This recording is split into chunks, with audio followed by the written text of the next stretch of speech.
Hey, David Wood here, and welcome to My Extra Mile. You're going to love today's show. The power of being able to pivot and change directions in life and push through tough times with the right mindset. You're going to really love this lady.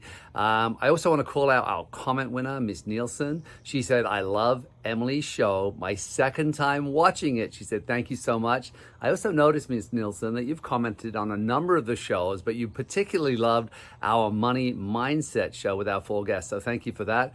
You know what to do. Subscribe, share this with your friends, get involved with the conversations and comment, and please push the like button as it really makes a difference for us. And enjoy the show with the incredible Shannon Fisher.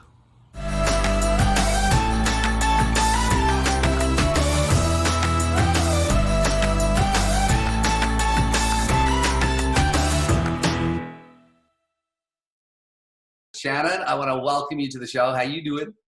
I'm good. Thank you so much for having me. I have been really looking forward to this. And congrats on your new show. I love this. I love what you're doing, and I think it's important. And as you said, whatever time you're looking at this, everyone goes through different points, and so it's this information is timeless. Well, yeah, and I didn't mention that you're also a qualified leadership coach under John Maxwell, and I've worked with John, and great. I mean, his principles are timeless as well, and he's probably one of the kindest and easy to listen to. When I remember when I had him at one of my events, and he trained for about 3 hours, and you were at that event. Yeah. But the way he just sits and talks is like a grandfather sitting on the end of your bed telling you a story, and everyone's just captivated. Is that amazing how he does that?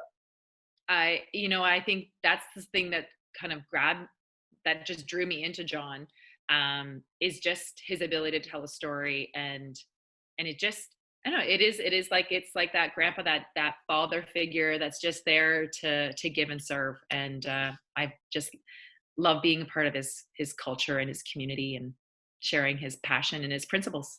Yeah, well, we're going to dig into leadership. This whole show, I really want to focus on that area of leadership. But leaders, for me, leaders, demonstrate a level of courage. And what I really love about your story is the courage to move from a career and transition from a massage therapy situation where your clients are coming into your space, into an online world where you've become very, very successful. And tell me about that story, about that transition where, because obviously I'm guessing when you follow a career path, your family members or parents, everyone, like they expect you to do that for the rest of your life. And then one day you come home and say, well, guess what? I'm doing something else. I'm sure there's a lot of fear around that, right? Yeah. Yeah. It was, initially I actually like to kind of go back. It was funny. I really wanted to become a doctor. That was I'm going to go to school and become a doctor. And then I looked at cousins, and they had gone through school and they had gone through university, and they went into teaching. And I thought, well, you go be a teacher. And they came out with a lot of debt. And so I was like, oh, I don't know if I want that. And they couldn't get a job.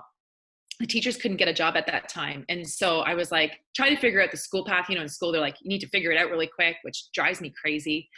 So I thought, well, I'll do massage therapy and I'll have a trade. And therefore I can always use my hands. And if I then want to do more in my life, I can always go back to that trade, and it can provide me with an income so that I can go to school and not get into, a ton of debt. So that was kind of always in the back of my mind. My parents were both entrepreneurs, and I watched my mom actually go from working a corporate job to coming home. I might have been like 9 or 10 years old. And she quickly pivoted, and she's like, I'm going to do interior painting. And it wasn't until you just actually said this question that I'm like, that's been part of, because I watched her pivot from having a corporate job into doing something that she loved. I think it just actually gave me permission, especially as a female, to say, you know what, I can be in control of whatever the heck I want to do in life.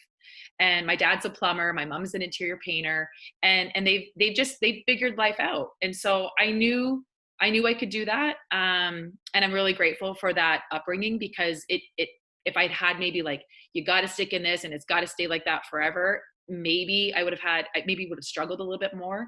But I was like, get me out of school, get me through massage. I want to work. Came out of that career, felt like I was skidding across the pavement because I had no clue of how to I had really great skills, but I didn't know how to get clients in the door. And so I stumbled into network marketing. And I remember the day I come home and I told my dad, I was like, I'm going to become a network marketer. And he was like, that's a bunch of scamming stuff. And I was like, and he was like, yeah. And I'm like, I'm going to make millions of dollars. And he was like, yeah, okay, sure. And, but they never told me no.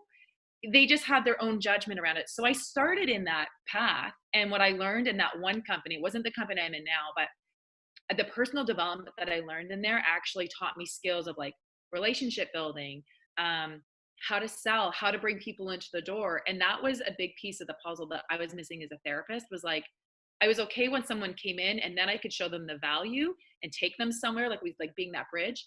But it was like, how do I get more people to come in the door? And so I stumbled into that. I had to figure it out. I almost lost my practice at one point.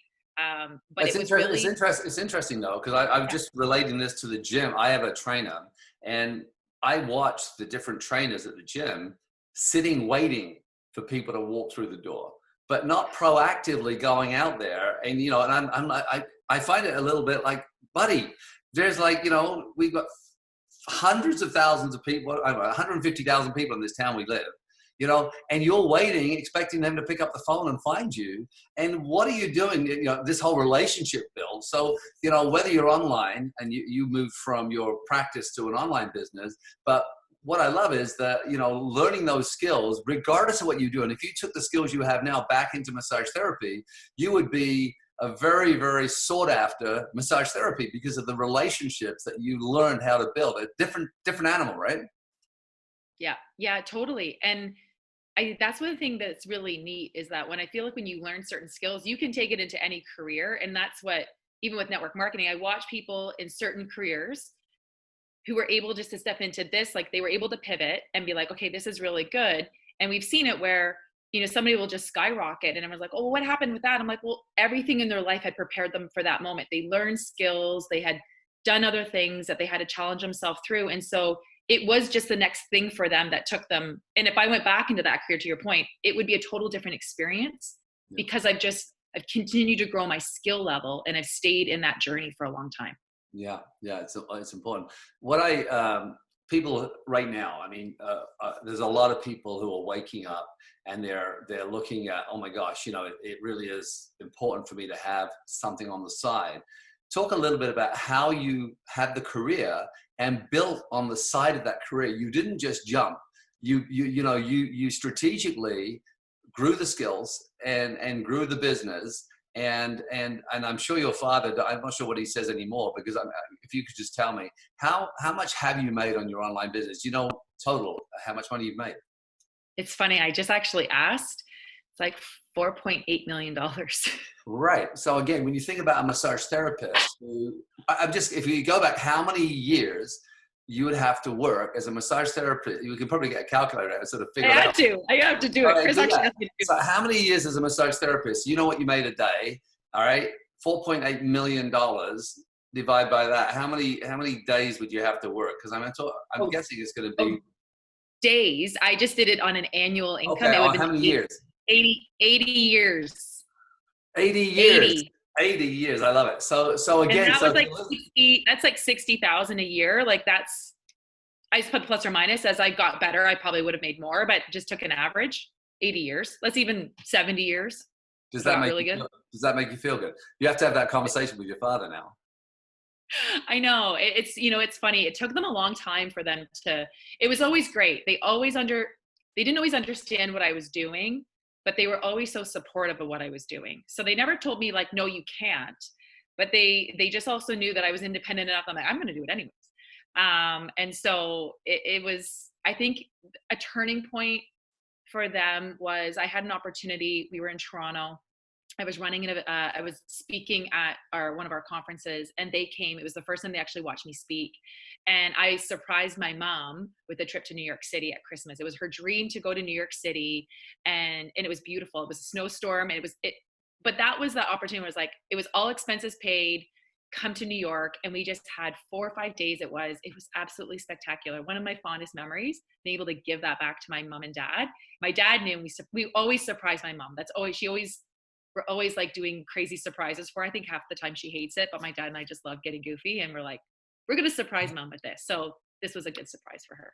And I think And at that point, it was a turning point going, okay, she's figured out something that. yeah. And a lot of people, you know, again, whether if you're listening and network marketing isn't a path you want, these skills, what we're talking about, will help you regardless of the path. But, you know, for you and I, the understanding of creating that side hustle, that residual income, I mean, how sexy, let's talk a little bit about residual income, because now, you know, you've $4.8 million, but that's residual income as well. I mean, you still work your business, obviously. And a lot of people mix that up when they hear the word residual income. They think it's do the work once and you don't have to work anymore, right? That's not true. Because, you know, if you have a great residual income business, you're always going to be a part of it. You're always going to be doing some work. You can take time away. You can still get paid when you're on vacations, but you still manage and work it. But talk to me a little bit about the, you know, someone who's watching right now, sort of being able to build part-time long enough to build the skill sets before they sort of jump over, because they jump too quickly, and then the stress of attempting to replace that full-time income. And because incomes go, you know, up and down when you're an entrepreneur, regardless of what you do, they do flatten out, they go down. And so people who are used to an employee mindset, they can find that quite hard. So actually having a side hustle for a longer period of time until you grow it and you know that it's stable is pretty important, right? Yeah, absolutely. And I think it takes, you know, there's so many things that shift. Like you've got to shift a mindset depending on your core beliefs and what you know. Like for a lot of women in particular, you know, we want security. And so having that, like when we feel secure, then we can kind of go to the next level. And so being an entrepreneur provides a lot of sometimes uncertainty. And so, you know, so there's like this back and forth. And so unknowingly, I think I was creating security for myself. And so I kept my massage practice. I stayed licensed. And when I had our first son, was like kind of that next, like it was that next push, because I had to stop working as a therapist. So I had done almost 2 years. It was 18 months of working both lanes. Didn't have any kids at the time. And so I was treating, and then in the nighttime, I would then devote my time to building my online business. And, you know, and that was a topic for later, but just even the relationship changes that had to happen, the conversations that had to happen in order for me to get there. You know, Chris was always very supportive. He didn't always understand exactly what it was, but I said, could you just trust me? Like, I just have a gut feeling that this is really going to work.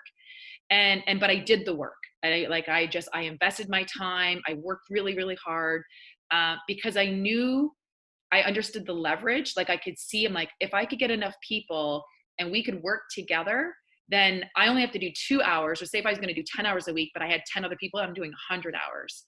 And I couldn't do that at that time in my massage practice. So that to me was it was a benefit. It was worth me putting in 2 hours if I could have 100 hours worth of activity happening in my company.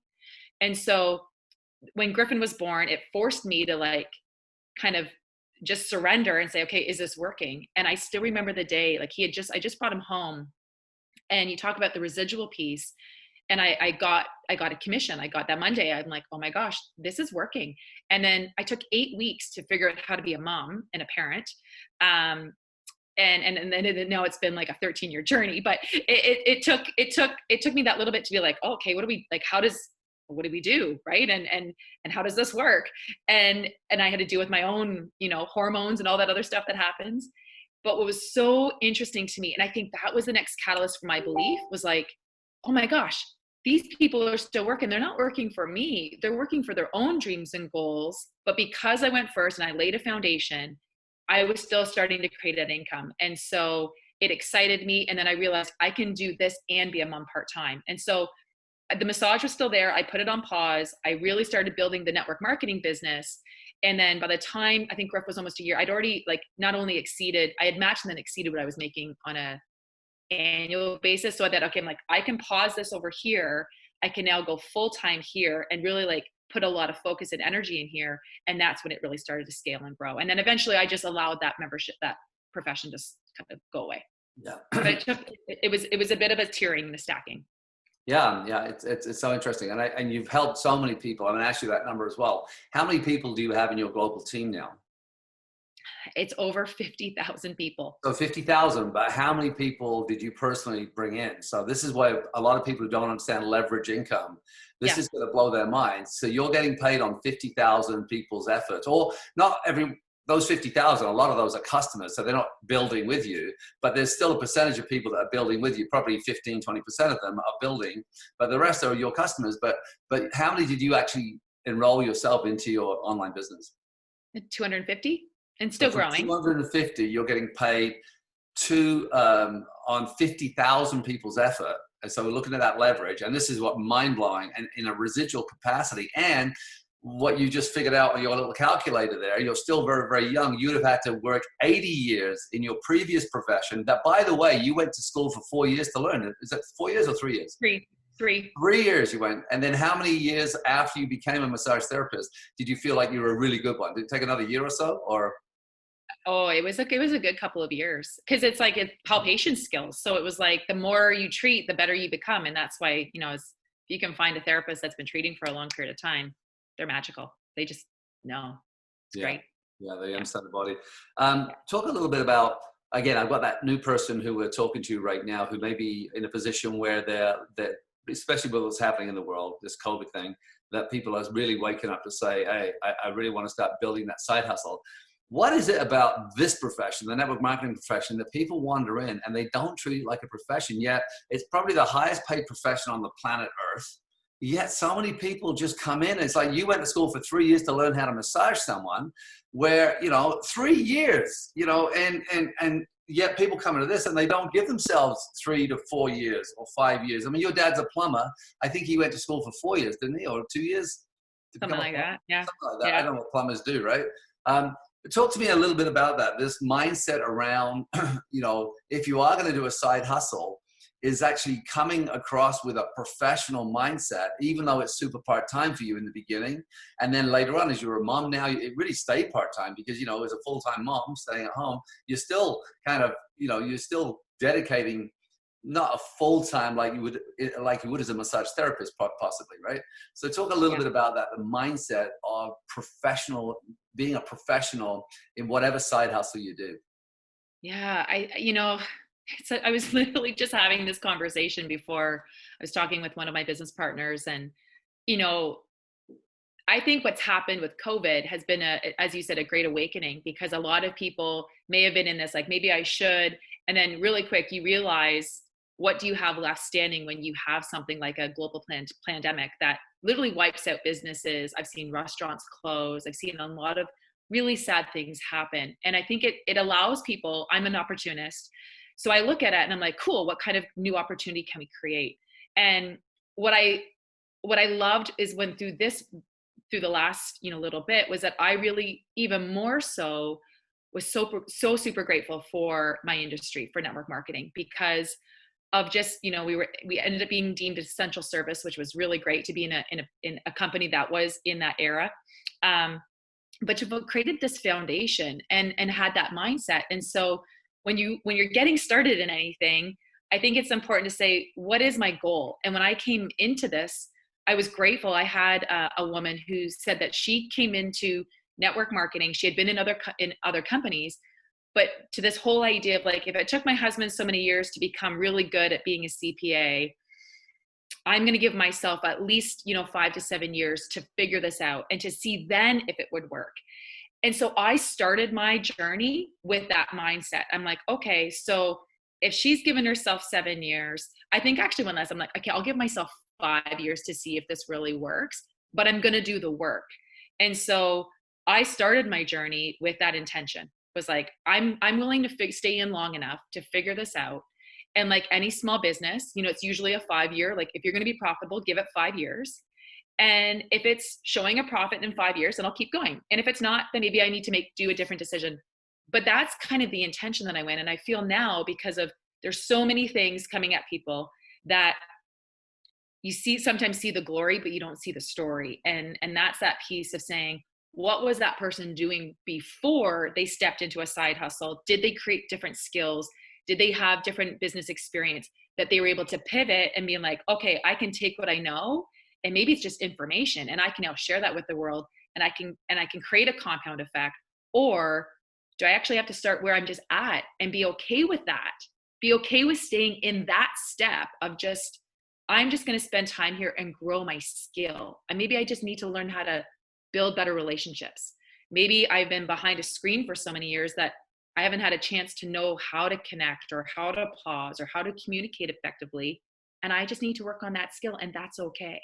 And then it creates a compound effect. And before you know it, you're further along than you ever thought you would be, as long as you just stay in that step and not try to add too much into it, because then you get confused and then overwhelmed, and Yeah, then you and your quit. business has pivoted as well, because, your particular chosen side hustle, which is network marketing, we've always called it in the past a belly to belly business, which it is. I mean, the relationship part is essential.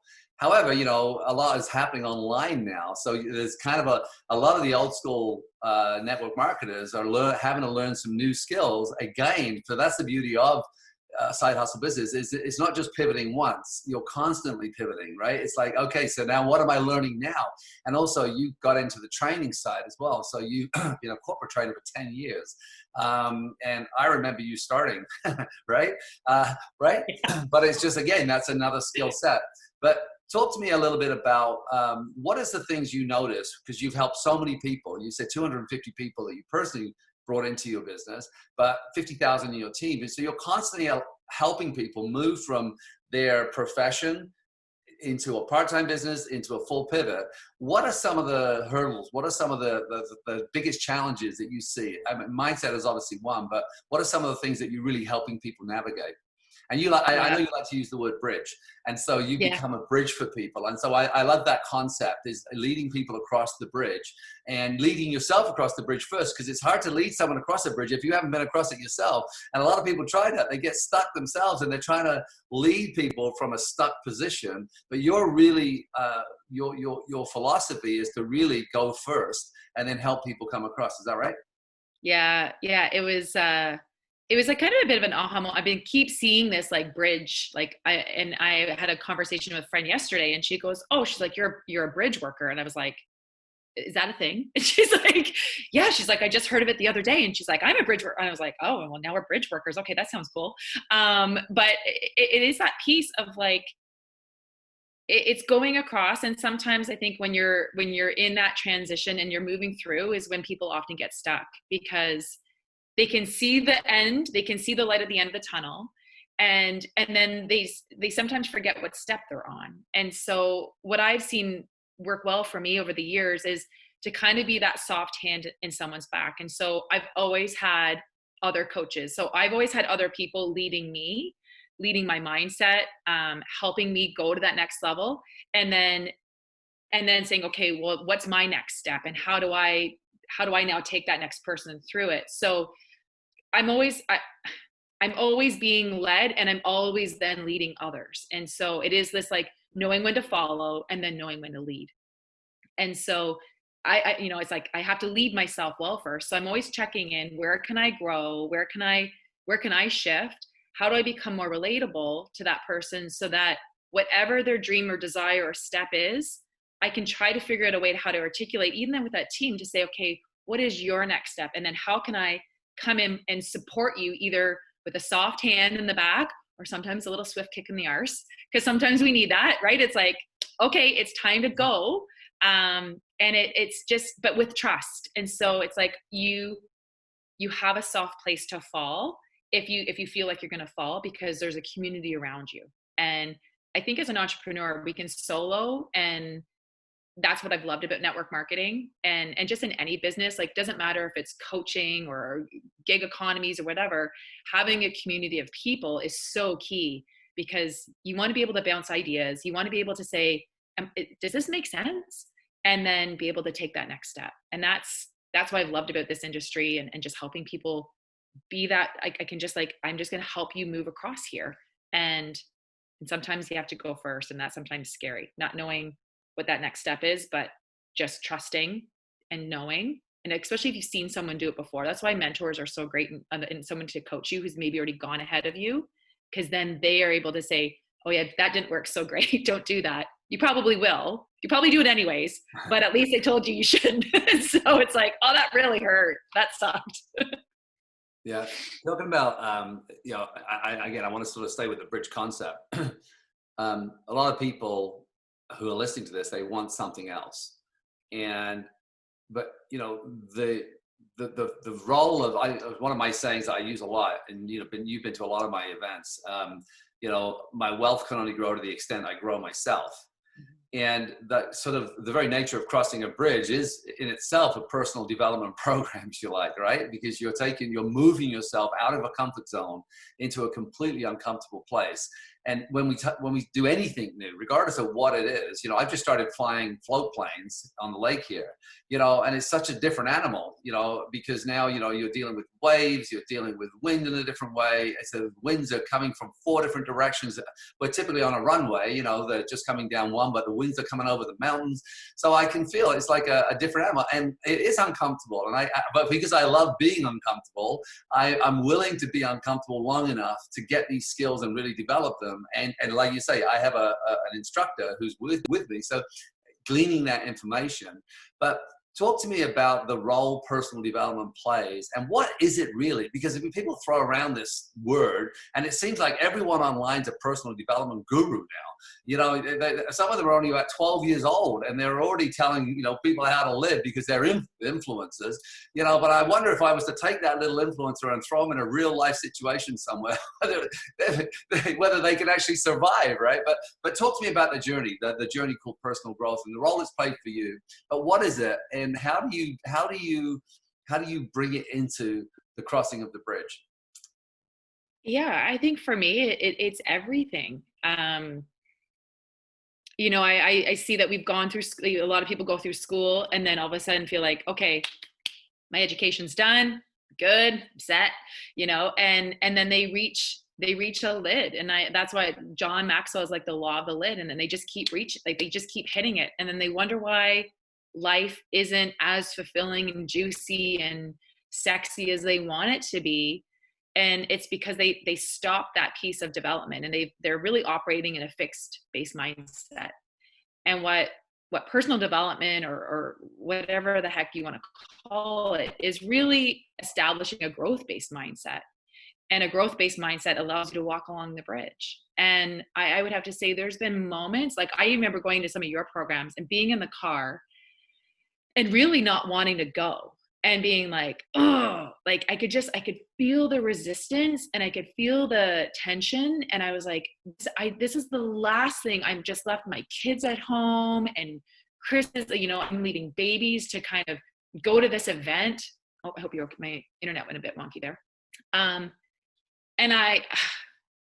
it being the exact thing that I was supposed to do. Like I remember walking into that event, and you're so great. Like you can pick up my crap at any moment. Like Dave he has this like gift of being able to see you and just know that there's something up. And so he could just, and I like immediately it was either filled with tears or filled with frustration, but it was the exact moment. And what it does is when you can stay in that think tank, in that frustration long enough, you will eventually surrender. And when you surrender, it's like, and it's like I always feel like it's a vice. Like for myself, we've been in programs like broke my foot, and I'm like just like, oh, it's hard. And it's like, but it's forging. And what I've identified with is like when you put your stake in the ground and you're going to go through something, like, and you're pulling it, you are going to have friction. And it can feel, it's like you're breaking new ground. And when you break new ground, it rubs. And that's not about not being in alignment. If you're breaking ground and you're stepping into something you've never stepped into before, and that's okay. And there's so much excitement because as soon as you step through it, it's like, okay. And then everything expands, and it's like, okay, this is like shedding of the onion. I'm okay. And so the fear comes up, and I'm like that, be fearless. It was like face everything and rise. And it's just like, go through it. So that's to me about that personal development is like, where am I comfortable? Because this is what I know. As soon as I get super comfortable, my results start to go down, and I don't feel on purpose as much as I do when I'm growing. Yeah, I know. Tony Robbins has always said that, people are happiest when they're progressing. And your internet is, you're kind of, your sound's staying the same, but your image, just check to see if you're on the right frequency there, just to make sure. But it's great. I can still hear you. So if you're watching this, you can see Shannon's kind of freezing a little bit. But, you know, I want to go back to you breaking your foot. We were doing a process, which is people had to, we were using a board break. And a lot in the past, you know, I've led a lot of people over coals. I think I've done about 2,000 people over fire walks and in EPs, like sweat lodges, you know, bending iron with your throat. I mean, all these different, but it's not really the sort of the breakthrough exercises of how we bring that into our life. And Shannon was at an event where we were doing a board break and she couldn't break it. And she was getting so mad. I said, look, this doesn't have to be hard, right? All I said was break the board. How you break is up to you. Is because we're story making up machines. And we're going to make up a story about everything. And now she's really, you were feeling a little bit embarrassed because there's lots of people around. And so I said, just put her on the ground and use your foot. So she's like, and she goes, stop, and breaks her foot. And that was a great lesson for you, right? Because you were struggling, you were making life much harder than it had to be. And instead of flowing what was happening, you really wanted it to look differently from what was really happening. And in the end, because you used so much anger and energy in that break, I think you even dented the concrete in the building that day. But what did you learn from that? Because you and I have never really debriefed of what the lessons you've taken away. And also because it was a few years ago now. Is that 4 years ago? 4 years ago. Something like that. Yeah. Yeah. You know what? That was a pivot moment. It was really that place where I think I had gotten to a point where I was feeling resentful of certain things in my life that I wasn't taking control over. And so it's easy, right? When you start to get angry and get resentful, it's usually an indication that there's stuff in your life you're not cleaning up. And so it's easy just to blame, shame, and just like get angry at it. And it was starting to kind of gnarl at me. And I was like, I could, when I went to that day, I could feel it in my chest. Like I was just at a hard time moving. And then of course I blamed my body that was the reason why I wasn't able to break the board. Cause like, oh yeah, like this, my shoulder. And I was creating all this like psychosomatic, results happening in my body. The reality is I wasn't giving myself permission to really just do some of the deep work that I needed to do. And that moment of breaking the board was with my foot was like, I was angry, but in a moment it was like all the energy passed through me. And what I identified was like, that's actually how I needed to break it. It actually had to come through me. Now the breaking the foot part, maybe I took it too far, but what it left me with, the board's actually sitting right behind me. And so I wrote on it. Because it's a reminder. So this is it. So this is what I had. It was like, get out of my own way. Right. Because it wasn't breaking on the back board, it was break.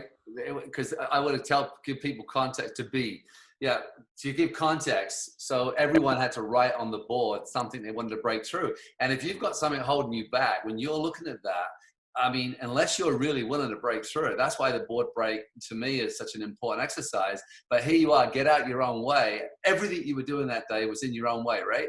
And then everything. That's awesome. Everything. And what was so amazing was, I was trying to then run away. So what happened was afterwards, I was like, now I'm in pain. And I wanted to run away. And I was like, I wanted to go to the hospital. And it wasn't a bad break. So let's just like clear, like, it was like, I had a stress fracture in my foot. It healed, but I wasn't like I didn't blow tendons. Like it wasn't like, I wasn't crippled. But I knew there was something wrong. And I was like, but I just trusted. And I think that's the beautiful thing about personal development. And to your point, like and I love the young ones that are trying to do this. It's great. But it's like, when you can have some life that really throws things at you, it shifts. And I just had trust in you to say, just stay. And so I stayed, and we went through this great practice. We went through a meditation. And in that moment was massive. I didn't want to stay, but then I just surrendered to the process. And what happened in that meditation was, for the first time, I realized that I was never really broken. I was actually completely whole. And even though I knew my foot was broken, I actually felt completely whole. And it gave me such an opportunity that, like, when things get tough and I get resistance, I need to lead myself. And I think that's where like my leadership piece really started to kind of gain traction for myself. Cause I'm like, I have to lead myself well, really I have to lead myself well, really well right now, because not only I committed to stay for the rest of the time, but I was coming home on our camping trip where I was going to have our family. And I didn't want to create a story of my whole summer's wrecked. I didn't want to create a story of my kids being like, oh, mom can't play. And so it was that moment for me, and I wrote it on my body, was like, just trust the now. And that was that moment. I'm like, I can just go through life and trust the now, as hard as it can be, as unweird as it can be. If I'm working my leadership, even in breakdown, if I can lead myself to that next step, I know I'm going to be okay. And that was my greatest lesson. And you told me, you're like, this will be your greatest lesson in your life. And it totally was. Okay, goosebumps. Because, I was actually thinking back to some of my own lessons before I met you.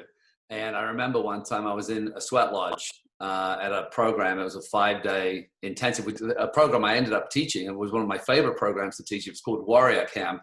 And so any of you have been to it, it was run by T. Harv Eker. But being in a sweat lodge, I'm someone, I have really, really hot blood, which means that, even in the midst of winter, I have my windows wide open. It can be freezing. I can be breathing. And so I get really hot. So I'm not a lover of saunas, for example. That's not my favorite.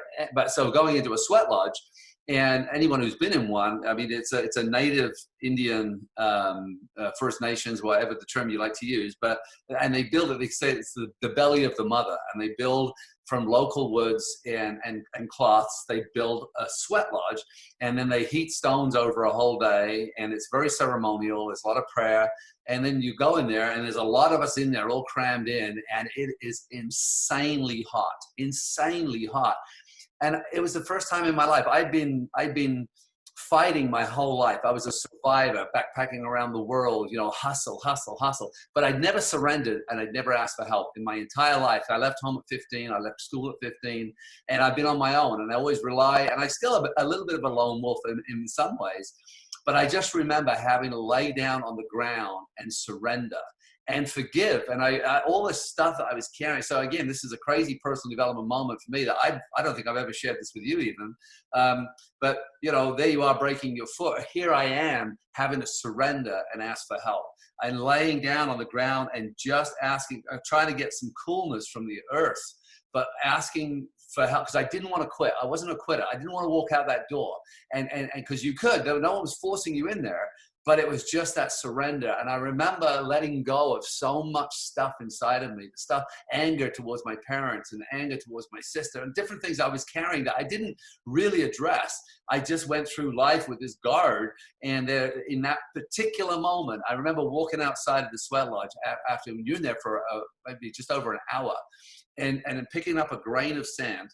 And I looked at it, and I looked up at this massive glacier that we were over near Whistler in Canada. And I remember looking at this grain of sand and looking at that mountain and the relationship between these two things. And I remember looking at it and almost seeing a grain of sand for the first time, seeing beauty. And I think that moment was where I started to see the world differently and open up my heart. And so again, going back to a moment of personal transformation or pivoting, that was definitely a pivot moment. I left so much shit in EP and I did bring it out, and I never went back and reclaimed it. It just stayed in there. And again, I don't think I've ever told this story even on stage. I may even do a show about it, because it's like, it's such an important moment. How does that feel, like me sharing that story with you even? I love it. And I've had story, like you've shared things, but that, sometimes you ask like, well, how did Dave actually get to where he's got to? And I think what you just shared, though, that I think a lot of people in personal development, so they go back into it. And we've taught, personal development junkies, right? They don't actually create a result from going through the training they go through, is that they have, you didn't go back and claim it again. And I think some people go through it, and they go through that moment where they can just release it. But at some point on the way home or whatever, there's like guilt, and it's like, I actually got to go pick that back up again and claim it again. And then I've got to go release it and then pick it back up again, and then release it and pick it back up again. And I think that's where I've just been so drawn to your work, is that you actually just leave it and you don't pick it back up again. And I think that's allowed you to continue to grow and expand and do the great work that you've done, is that you actually really just let it go. And that was, for me, that was part of that surrender, was like, I needed to learn how to ask for help.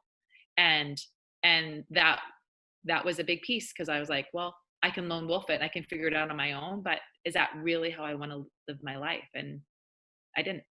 Yeah. We haven't got long left in the show, so it's going to be I'm going to do a second show with you where I really want to focus heavily on leadership and some of the work you do with John Maxwell and some of those principles. I know that certain claiming is a big thing we'll talk about, as well as, is really claiming your voice and claiming your life and claiming your authenticity. So we'll talk about that in show number 2. And I know that trust is another big one for you, and trust is, for me, I think it's what makes the world more vibrant. But because this show has been about pivoting, and we've got into the sort of the journey, personal development, I thought maybe a nice way to wrap this one up and put a bow on this one is to talk about, we talked about a board break and an EP, a sweat lodge, and those moments. But people are going through their own board breaks and their own NEP every single day in every different way. And sometimes, the hardest things that are happening. So COVID has brought up a lot of things for people, but whatever it is, whatever challenge it is, it's you and I understand that beyond that challenge is the greatest part of us waiting. Our ability to navigate. But what a lot of people do, they carry it. They'll go through say they've been embezzled. I hear this from a lot of guys, and the stats are showing that more women listen to the show than men, and most of my students are women anyway. And that'll be interesting to figure that one out as well. But they just carry this crap with them for the whole of their life. I was embezzled. This guy stole $1 million, whatever it was, and they just carry around this big weight on their back. Or I was divorced, and so they carry that weight instead of going through a transition. And I think maybe that's the word I want to use, is transitioning through sort of crisis, or what appears to be crisis. And if we do it enough, and I believe that you have, and I know that I have, is that you just trust yourself to whatever happens, that you're going to be okay, that you're going to navigate it with elegance, with ease, with flow. You're going to accept what's actually happening. So it's actually happening. So, a lot of people, it's actually happening to them, and they're wishing it wasn't happening, and they're acting as if it's not happening. And then they get this pain and this stuckness, and then they can continue to carry it. Let's talk about this ability to transition through any adversity, and how and what you've learned about that some of the worst things that can possibly happen end up being the things we look back on and say, oh my gosh, that's a pivot moment. That's the reason I am such a great mother, is because I screwed up so badly here, or what? So talk to me about that as we wrap up the show. Yeah, so 2 things. One, I think that there's this nature that we've been taught to carry it. It's like almost like a badge of honor if you carry your crap. And the reality is just, it doesn't work. And I think maybe years ago it did, where you could just see people just get so stone-faced and so emotionless and, not go there. But then, my therapy hat goes on, and I realize that's what creates disease, right? When you just get so burnt out and so angry at the world, you start to break apart on the inside, and then you get sick, right? And that's not a good life to live. And I don't think anybody ever wants to live that life. But I think what has happened for me has been journaling. That's been a big thing, just to go back and just, I reread where I'm at, and then I take time to reflect. It's actually part of the program that I've looked at, is I just go back and I see how far have I actually come. And then I give myself praise. I'm like, I may not be as far as I want to be, but I realize, wow, thank gosh I did the work. And, just before we got on this call, my daughter, she's working on a project, and it was that moment, and she was her energy, and she's getting mad. It's been on her. And she just wasn't giving herself permission to feel frustrated and to feel angry. And I could tell that she was going to get to a breaking point, and she was probably going to just totally destroy everything that she was working on. And then I knew what the fallout of that was going to be, was that she was either going to say something, she was going to get physical with it, she was going to break it down. And then the remorse afterwards, after building something, because she's just not managing her emotions, was going to be way worse. And so Chris and I just got firm with her, and she just bursted into tears. And I was like, yes, okay, now that was her breakthrough. She had to have an emotional meltdown. And I just went and I let her cry, and she was hitting the pillow and just like angry. And sometimes I feel like we don't give ourselves permission to feel our feelings anymore. And I just let her feel frustrated and angry and mad. And then I said, just let it go. And she sobbed it out. And I said, okay, let's make a decision. What do you want to do? Do you want to take a little bit of a break, or do you want to go back at it? And I said, both are fine. And so she's like, I'm going to take a little bit of break and I'm going to come back. And I'm like, we're here for you. And I'm like, you sometimes just need to feel the feeling. I said, and stop trying to bury it, and I just shared with her what was going to happen next. And she was nodding her head and she was like, yeah. And I'm like, because she's done it before. And so that for me is that place of just like, feel your frustration, feel the pain, but then give self permission just to let it go. Yeah. And just shed it, like let it go. And that's been something that I've had to really work on. And every time I do it, the result is so much clearer, so much better. I feel so much better on the end. And I'm like, I can breathe again. Yeah. I'm not a journaler, but I know a lot of the science, and I've actually done shows on it that talk about the importance of journaling. And obviously, the idea that you go back and reflect, or, you're able to get out, it's almost like talking to yourself. So I love giving a strategy before we sort of wrap up a show. What other things have you found have helped you navigate both the pivots because the show is really about this ability to pivot and the ability to cross this bridge and to see bridges and become a bridge for other people, but also understand that you constantly want to be crossing bridges because you know that you love to grow and you love to learn new things and expand. What other things have you learned? And again, we only have a couple of minutes, but maybe one or two other things that you say, look, these are the things that have really helped me to create the life I have and to create this online income and to be the person, even the way you just coached your daughter. Anyone listening is going to be, wow, that's very evolved, because a lot of parents get so frustrated when their kids are frustrated and don't allow the kids to feel, and they're always stuffing. And I think why so many people are unhappy is because they've been taught to stuff everything inside, right, and not show their true selves. But have you got any other little tips and tricks before we go? Maybe one or two other things. I think it's the morning routine. My morning routine has been something that I realize when I'm in good flow and things are working, I'm really committed to staying in my morning routine, which is getting up early, making sure I take my like my supplements, because sometimes I'm not good at that. So I'm like, I got to remember to do that. And when I have the structure, it really keeps me in my step. And then I read. And so, I read a bit of scripture, and I then get into some personal development, and then I journal. And so it's not a lot, but that it for me is enough. And I've had to figure that out. I had to figure out what is the cadence. And that is, I have a coffee, and that has been, it's creating some kind of habitual, kind of like success tips that have just helped me, because that's when I'm most clear. It's when I can just really listen to what I need. Awesome. Well, we're going to do another show together, which I'm really excited about. Did you break up a little bit? And that's okay. I just want to say, if again you're listening, Shannon's going to be coming back where we're going to dive into some of John Maxwell's work. But I want you to remember, if you can, subscribe, ring the bell, put the bell or alert on so you know when the new shows come out. We will be putting out 2 shows a week, and every second week I'm going to do a solo show. Yeah, go down there. Yeah, thank you, Shannon. I'll be doing a solo show every other week, which will be very, very short, maybe 10 minutes, just to come across with the principle. So I hope if you're enjoying it, if you can share this. Shannon, I want to thank you so much from the bottom of my heart, or from the heart of my bottom, as they say. And everyone, look, the show's about my extra mile. It's about taking those small incremental steps.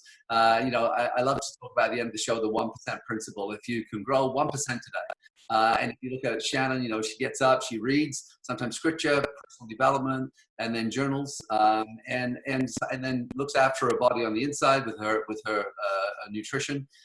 Again, what is the 1% thing you can add to your life tomorrow that will allow you to feel that 1% growth? And when we take those incremental steps, we can go our extra mile. So with that being said, I will definitely see you on the other side.